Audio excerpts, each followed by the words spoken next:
The Ferrari 812 Superfast is a 2019 automobile all-star. On the short, tight streets of Willow Circuit, there's really only one place to detonate the 12 cylinders of fury residing under the S-sculpted hooja down the front straight. Light the fuse out of TH range, one unaccompanied by super or turbocharged backup singers or a hybrid rhythm section. Thankfully, we know what you're thinking. For about $475,000 as equipped, it better beat your senses senseless. It does.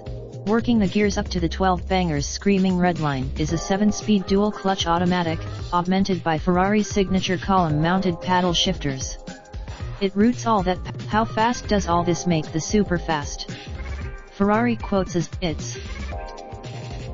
The rest of us were forming our first bonds with Ferrari's most powerful production car ever, and their memories well cherish. We praised its inside. You're greeted by a small pasture full of stitched leather, alcantara, and carbon fiber accents. There were a couple of course you were going to pick this car, you say. What's so hard about the? Research the Ferrari Superfast on MSN Autos. 2019 Automobile All-Stars. Raindrop, drop top, top smoking, no cooking the hot pot. Fucking on your bitch, yeah, that. Looking up, open the park pot.